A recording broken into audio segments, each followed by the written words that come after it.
అస్సలాముఅలైకుం వరహమతుల్లాహి వబరకాతుహు. Hi viewers, ఎలా ఉన్నారు? బాగున్నారండి? చాలా రోజుల నుంచి వీడియోస్ రావట్లేదు అనుకుంటున్నారు కదా! కొంచెం బిజీ షెడ్యూల్ అయింది. ఇక్కడ చూడండి, నేను హోమ్మేడ్ పిజ్జా అయితే రెడీ చేస్తున్నాను. దీనికి బేస్ అయితే బయట నుంచి తీసుకోవాలి. ఇది మోడ్రన్ పిజ్జా బేస్ అండి. ఇది 35 రూపీస్కి అయితే మనకి 2 బేసెస్ అయితే అవైలబుల్ ఉంటాయి. మార్ట్స్‌లో, డీమార్ట్స్‌లో ఎక్కడైనా సరే మోర్‌లో అక్కడ అవైలబుల్ ఉంటాయి ఇవి. దీన్ని తెచ్చి మనం పైనుంచి టాపింగ్స్ బేస్ మీద పెట్టి బేక్ చేసుకుంటే ఈజీగా అయిపోతుందండి పిజ్జా. తక్కువలో అవుతది. సేమ్ యాజ్ ఇట్ ఈజ్ బయటలానే ఉంటదండి. సో, ఇక్కడైతే టాపింగ్స్ ఏమేమి ఉన్నాయో చూడండి. ఇక్కడ మనం ఆనియన్స్ అయితే ఇలా పెటల్ కట్ చేసుకోవాలి. ఇవి అన్నీ మనం ఇలాగా కొంచెం బ్రాడ్‌గా అయితే కట్ చేసుకోవాలి. స్వీట్ కార్న్ కూడా బాయిల్ చేసి పెట్టామండి. ఇక్కడ నేను క్యాప్సికమ్ తీసుకున్నాను. బెల్ పెప్పర్స్ ఉంటాయి కదా! యెల్లో అండ్ రెడ్ అది కూడా తీసుకున్నా. ఇక్కడ రెడ్ చిల్లీ సాస్ ఎయాలండి. పిజ్జా సాస్ కూడా ఏసి మయోనీస్ కూడా యాడ్ చేయండి. నేనిక్కడ ఇఫ్తార్ కోసం అయితే చేస్తున్నానండి. సో, నేను సాసెస్ అనేది కొంచెం తక్కువ తీసుకున్నాను.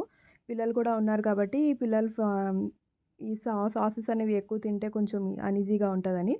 సో, మీరు స్పైస్ ఎక్కువ కావాలంటే సాసెస్ క్వాంటిటీ అనేది కొంచెం ఎక్కువ తీసుకోవచ్చు.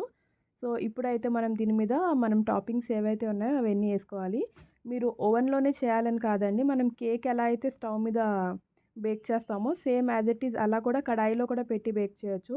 ఇక్కడ చూడండి, ఇప్పుడు టమాటోస్ కూడా యాడ్ చేయండి ఇందులో. టమాటోస్ కూడా కొంచెం లావుగా ఇక్కడ చూపిస్తున్న విధంగా అయితే కట్ చేసి యాడ్ చేయండి. దాంతో కూడా అవి మంచిగా బేక్ అయ్యి చాలా ట్యాంగీ ఫ్లేవర్ మంచిగా ఉంటది. స్వీట్ కార్న్ కూడా నేను ఇక్కడ యాడ్ చేశానండి. సేమ్ యాజ్ ఇట్ ఈజ్ మీరు నాన్ వెజ్ కావాలంటే కుక్ చేసిన చికెన్ ఆర్ మటన్ ఏదైతే ఉంటుందో ఖైమా అది యాడ్ చేయాలి. పనీర్ కూడా యాజ్ ఇట్ ఈజ్ అంతే అండి. పనీర్ క్యూబ్స్ యాడ్ చేసుకోవాలి పనీర్ పిజ్జా కావాలంటే.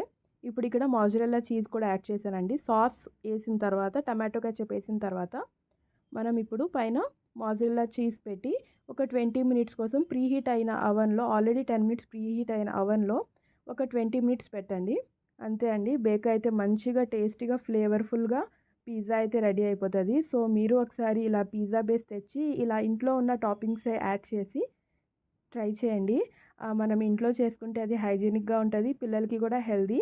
సో, మీరు ఒకసారి ట్రై చేయండి. నేను ఇక్కడైతే 2 పిజ్జాస్ అయితే చేశాను. చూసారు కదా! ఇప్పుడు దీనిపైన మనం రెడ్ చిల్లీ ఫ్లేక్స్ ఉంటాయి కదా! నేను హోమ్‌మేడ్ రెడ్ చిల్లీ ఫ్లేక్స్ అని చూపించాను. అవి అండ్ ఆరిగానో ఉంటది కదా! అది కూడా యాడ్ చేసుకోండి. మీకు నచ్చితే యాడ్ చేయండి. లేదంటే యాజ్ ఇట్ ఈజ్ ఇలా అయినా సరే మంచిగానే ఉంటది. సో, మీరు సాల్ట్, బ్లాక్ పెప్పర్ అవేమి యాడ్ చేయకండి. ఎందుకంటే మనం కింద సాసెస్ పెట్టాం కాబట్టి సో, మనమేమి యాడ్ చేయక్కర్లేదు. మీరు ట్రై చేయండి. అల్లా హాఫీజ్.